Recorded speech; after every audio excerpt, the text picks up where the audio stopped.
오늘 말씀의 제목은 모퉁이만큼은 취하지 말라라는 제목으로 하나님 말씀 전하도록 하겠습니다.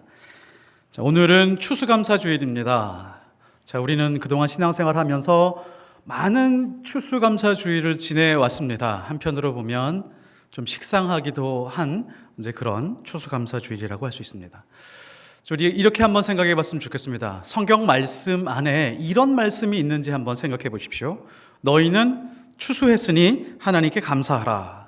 혹시 이런 말씀을 성경 안에서 보신 적이 있으실까요? 성경에서요, 이상할이 많지 곡식을 추수하는 장면에서 감사하라는 말씀을 찾아볼 수가 없습니다. 추수하면 당연히 감사 아니야 라고 생각을 할 정도이지만 성경에는요, 추수하는 말씀 그 주변에 감사라고 하는 단어가 등장을 하지 않습니다. 그리고 감사하라라고 하는 그 말씀 주변에 곡식을 베거나 추수하는 장면이 등장하지가 않습니다. 이 감사하라는 단어가 제일 많이 나오는 성경은 어디일까요? 시편이죠, 시편. 자, 시편의 감사가 몇 번 나오냐면 75번 나옵니다. 75번이 나오는데 그 감사하라 여호와께 감사하라 라고 하는 그 말씀 주변에 추수하는 장면이 등장하지가 않습니다. 당연히 한두 번은 등장할 것 같은데 75번 안에 거의 등장하지가 않습니다. 세상의 많은 민족들이 추수하고 나서 추수 노래를 가지고 있습니다. 민요를 통해서 가지고 있던지 추수 노래를 하는 그런 그 풍습들이 있는데 성경에는요, 특별히 추수할 때 부르는 노래가 없습니다. 의외이죠. 무슨 뜻일까요? 이 성경에서 말하고 있는 이 감사라고 하는 말은 어떤 열매가 풍성했을 때, 열매를 많이 맺었을 때에 어떤 성과가 있거나 성공했을 때 무언가 충분히 풍족하게 느껴졌을 때 감사하라 라는 것이 아니다라고 하는 것을 알려주고 있습니다. 많은 열매의 감사가 국한되지 않고 있다라고 하는 것을 이 사실만으로도 알 수 있죠. 그래서 성경이 놀랍고 위대한 점이 바로 이겁니다. 성경이 말하는 감사는 절대로 성공이나 번창했을 때를 두고 가두어 놓지 않습니다. 성경은요, 감사해야 될 이유를 말하지 않고 항상 성경은 감사해야 될 때에 대해서 이야기를 합니다. 구약도 마찬가지고 신약도 마찬가지입니다. 역대상 23장 30절에 보면 아침과 저녁마다 서서 여호와께 감사하라. 어느 때에 감사할지 알려주고 있죠. 그리고 에베소서 5장 20절 범사에 우리 주 예수 그리스도의 이름으로 항상 아버지 하나님께 감사하며 범사에 감사하라 이런 거는 너무 잘 알고 있는 말씀이죠. 이 말씀은 무엇을 의미하느냐면 1년 중에 어느 날도 감사를 뺄 수 있는 날이 단 하루도 없다는 것입니다. 하루 중에 어느 시간 하나 감사를 빼놓고 살 수 있는 영역이 없다라고 하는 것을 성경은 말해주고 있는 것입니다. 다시 말해서 성경은 이 감사에 대해서 감사는 일생에서 편만한 것이다. 일생의 구석구석에 다 있어야 된다.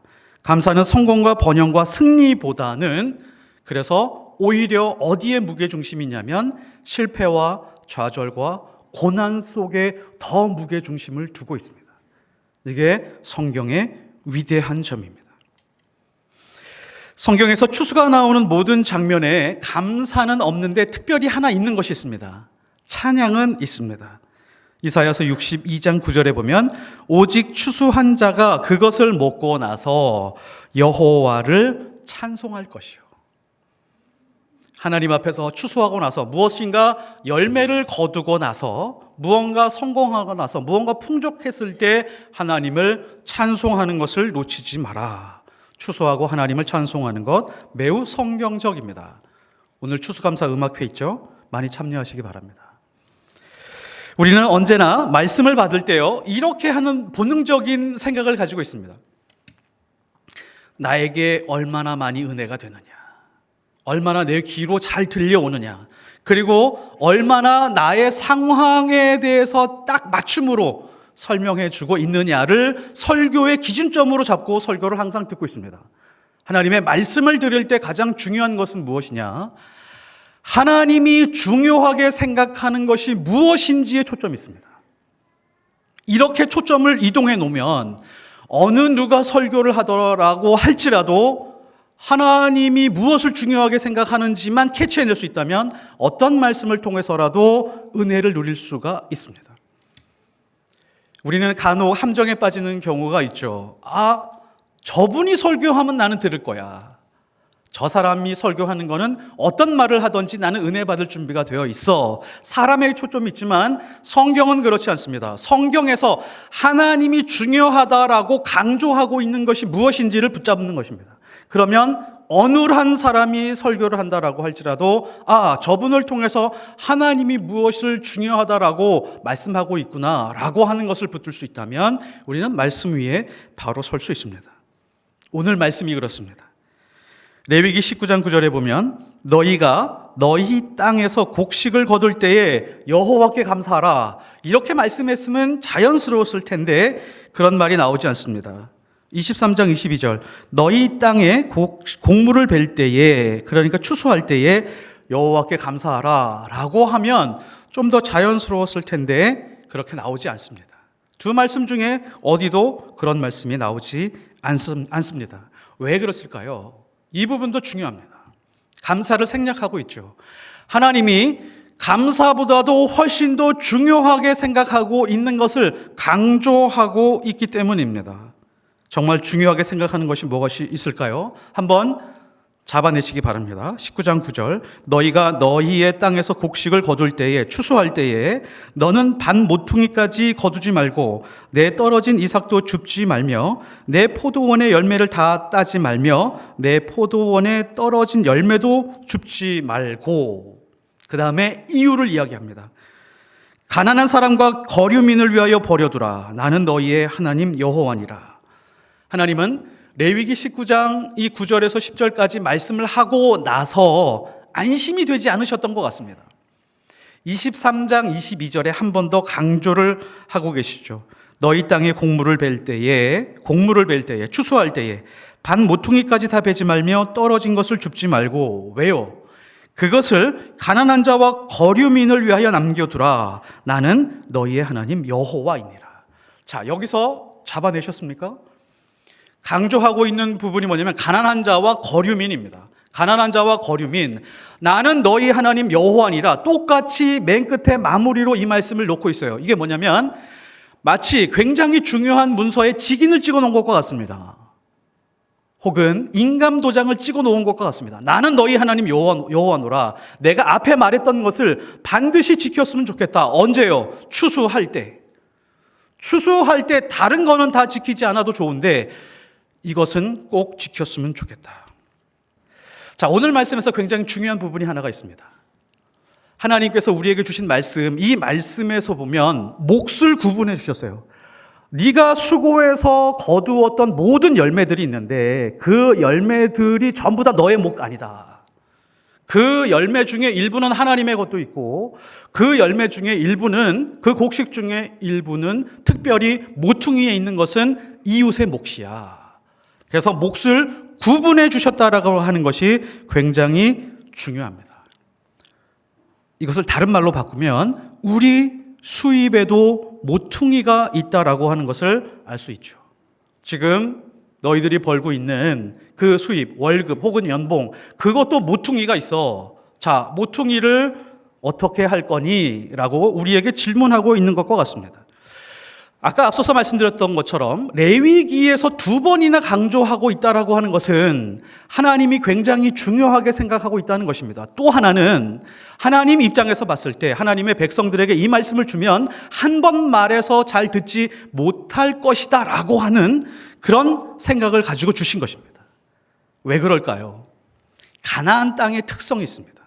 이 가나안 땅이라고 하는 곳은 흉년이 자주 들죠. 성경에서 보면 흉년이 자주 들어서 조상들이 예전에 이집트로 이동했었던 그런 장면들을 여러 번 볼 수 있습니다. 어디를 가나 열매나 곡식으로 배불리 먹을 수 있는 땅이면 아마 하나님이 이런 말씀을 하지 않으셨을 거예요. 왜냐하면 누구나 어느 땅에 가든지 그 열매를 취할 수 있고 어느 땅에 가든지 곡식을 베어 먹을 수 있기 때문에 풍부한 곳이면 이런 말씀 하지 않았을 것입니다. 문제가 언제죠? 흉년이 들었을 때의 문제가 생깁니다. 모든 곡식을 다 거두어 들였는데도 불구하고 우리 집 식구 먹고 남는 것이 별로 없습니다. 이때부터 슬슬 고민이 됩니다. 마음의 초점을 잃기 시작을 합니다. 모퉁이를 남기고 싶지 않은 생각이 듭니다. 그리고 하나님도 이해하시겠지. 우리도 먹고 살 것이 없는데 내가 좀 남아야, 풍족해야 남을 위해서 모퉁이를 남겨줄 거 아니야 라고 하는 현실에 빠지게 됩니다. 그러면 우리가 하나님 입장으로 다시 한번 들어가 볼게요. 하나님 입장에서 말씀을 주실 때 수확이 풍성할 때를 기준으로 이 말씀을 주셨을까요? 아니면 그렇지 않은 때를 포함시켰을까요? 하나님, 우리가 부유해졌을 때를 기준으로 이 말씀을 주셨을까요? 그렇지 않을 때를 조금 더 강조하셨을까요? 하나님은 고난과 좌절과 절망과 실패의 때에 감사를 귀중하게 받으시는 것처럼 이 말씀도 또한 흉년이 들었을 때, 풍족하지 않고 넉넉하지 않을 때 우리에게 주신 말씀이라고 하는 것이 매우 중요합니다. 아마 분명히 이런 농부 있을 거예요. 흉년이 들었습니다. 우리 가족, 우리 식구조차도 먹고 남는 양식이 없는 정도로 흉년이 들었는데 가난한 사람들, 거류민들, 이 사람들 얼마나 힘이 들까? 굶어 죽으면 어떻게 할까? 라는 생각에 부족한 곡식이지만 일부러 모퉁이에다가 좀 더 뿌려놓는 농부들 분명히 있을 것입니다. 멋진 농부죠. 진짜 신앙을 가지고 있는 농부라고 생각이 됩니다. 말씀을 현실화시켜서 지켜 사는 것이 진짜 신앙입니다. 은혜 받은 감정 따로 혹은 현실 따로 이렇게 되면 가짜 신앙이라고 할 수 있죠. 또 하나 중요한 부분이 있는데 성경은 우리에게 밭모퉁이의 크기를 알려주지 않았습니다. 밭모퉁이가 얼만큼 되는 거야 도대체? 얼만큼 남겨둬야 되는 거야? 이거는 농부의 몫으로 남겨놓은 겁니다. 네가 믿는 만큼, 하나님 사랑하는 만큼 남겨라고 하는 것이죠. 이게 진실한 신앙인의 모습입니다. 김동호 목사님이라고 하는 분이 계십니다. 잘들 아시겠지만 이분이요, 이 모퉁이가 얼마만큼인지 계산하고 실제로 그렇게 사는 분이시더라고요. 그분은 아마 그럴 만한 분입니다. 한번 계산을 잠깐 설명해 보도록 하겠습니다. 밭을 한번 가정할게요. 가로가 10이고 세로가 10인 밭이 있습니다. 그럼 면적이 100이죠. 10 곱하기 10이니까 밭의 면적은 100입니다. 그러면 모퉁이를 어떻게 산출해내느냐? 네모, 정사각형 네모 안에 내접하는 원을 그려요. 그리고 나서 네모에서 원을 빼버립니다. 그럼 나머지 4개 귀퉁이가 나오겠죠. 성경에서는요, 어느 한 귀퉁이라고 얘기하지 않고 모퉁이라고 했으니까 모든 모퉁이 4개가 다 해당이 됩니다. 여기서 우리가 시험이 빠지죠. 한 모퉁이만 내줄까? 뭐 이런 생각에 빠질 때가 있습니다. 아무튼 모든 모퉁이입니다. 네모 밭의 면적은 100이죠. 자, 그러면 원의 면적을 빼겠습니다. 반지름 곱하기 3.14. 그럼 78.5가 나와요. 그럼 100이라고 하는 면적에서 78.5를 빼면 21.5가 나옵니다. 작은 크기일까요? 큰 크기일까요? 100만 원을 벌면요, 21만 5천 원을 남겨두어야 됩니다. 500만 원을 벌면요, 이게 107만 5천 원이 나옵니다.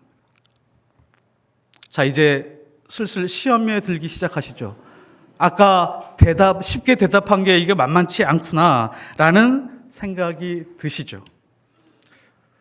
저는 제 생각에 하나님이 말씀하신 이 네 모퉁이라고 하는 것이 아마 맥시멈으로 이 부분일 것 같아요. 21.5%일 것 같습니다. 굉장히 생각보다 큰 돈입니다. 큰 수입에서 제외해야 되는 부분이고요. 이때부터 우리 신앙에 현타가 오기 시작을 합니다.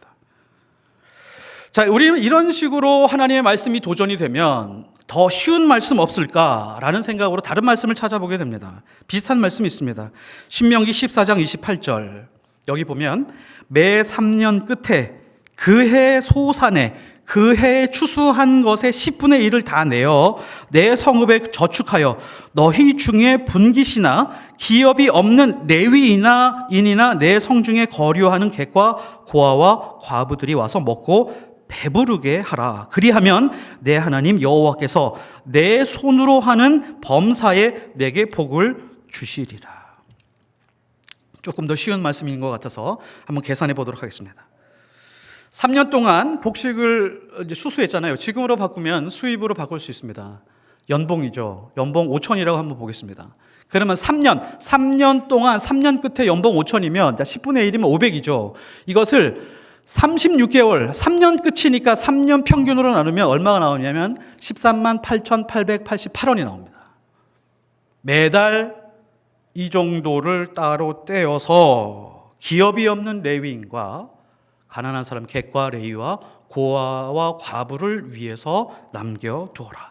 그들이 그냥 맛만 보게 하지 말고 배부르게 해라. 이게 하나님의 생각이고 하나님의 마음이고 하나님이 우리가 추수할 때 꼭 빠뜨리지 말았으면 하는 것이 바로 이 말씀입니다. 과거의 추수는 오늘날의 연봉이나 월급과 같습니다. 사람이요, 사랑하면 뭘 쓰죠? 돈을 씁니다. 돈을. 사랑하는 사람에게는요, 지금 내 주머니에 있는 모든 돈을 다 써도 아깝지가 않습니다. 그리고 사랑하는 사람이 있으면 시간을 씁니다. 내가 잠을 덜 잔다라고 할지라도 사랑하는 사람과 함께 있으면 내가 잠을 줄여서라도 그 사람과 함께 오래 있고 싶어 합니다. 자, 그러면 한번 생각해 보십시오. 여기서 우리가 지금 도전받는 게 뭐냐면 내가 하나님을 얼마나 사랑하는가. 지금 이 내 모퉁이를 떼어내는 것조차도 굉장히 힘겹게 느껴지는데 과연 나는 하나님을 사랑하는 크기가 얼마나 큰가 라는 도전에 직면하게 됩니다. 자, 그러면 아까 대답하셨을 때, 쉽게 대답하셨을 때 그때 상황하고 지금 상황의 여러분의 마음은 어떠십니까? 마태복음 19장에 보면 돈이 많고 사회적인 리더십을 가진 한 청년이 예수님 앞에 찾아왔습니다. 바르게 살았던 청년인 것 같습니다. 이 청년은 단 하나 영적 허기를 가지고 있었습니다. 이 영적 허기 때문에 예수님을 찾아왔습니다. 그리고 예수님께 이런 질문을 합니다. 선생님, 내가 무슨 선한 일을 하여야 영생을 얻을 수 있겠습니까? 아주 겸손한 태도로 예수님을 만나고 예수님께 질문을 했습니다. 예수님이 이렇게 말씀하십니다. 네가 생명에 들어가려면 계명을 지키라. 그러자 부자 청년이 자신 있게 예수님께 그렇게 말을 합니다. 어떤 계명 지키면 될까요? 이 자신감 안에 뭐가 있죠? 예수님이 말씀하실 모든 계명 제가 다 지키고 있었습니다. 그러자 예수님이 하나하나 나열하기 시작을 합니다. 살인, 간음, 도둑질, 거짓 증언, 내 부모 공경하는 거, 내 이웃을 내 자신과 같이 사랑하는 거. 그랬더니 깜짝 놀랄 말을 이 청년이 말합니다. 예수님, 저 다 지켰습니다. 이 모든 것을 내가 다 지켰사온데 아직도 부족한 게 뭐가 있습니까? 자신감이 충만해 있습니다. 예수님이 이제 정곡을 찌르기 시작을 합니다. 내 소유를 팔아 가난한 자들에게 주라. 그리고 와서 나를 따르라. 네가 생각하는 모든 계명을 다 지킨 것 같은데 지금 한 부분을 콕 집어서 이야기를 하고 있습니다. 정말 너는 내 이웃을 위해서 내 몸과 같이 사랑하고 있니? 라고 하는 그 계명을 짚으신 겁니다. 그러니까 아니나 다를까 이 청년은 재물이 많음으로 슬퍼하고 근심하여 갔다라고 말을 하고 성경에서는 이 장면 뒤에다가 이 말을 덧붙입니다. 낙타가 바늘귀에 들어가는 것보다 부자가 천국에 들어가는 것이 훨씬 어렵다라는 그런 말씀이 나옵니다. 사실 우리는요 모두 부자 청년입니다. 우리는 그동안 부자 청년을 보면서 부유하니까 예수님 따르지 못하는 거 봐. 나는 가난하니까 예수님 잘 따르고 있어. 이런 생각을 하고 있었지만 우리도 또한 동일하다는 것입니다. 우리도 들키고 싶지 않은 속살이 있습니다.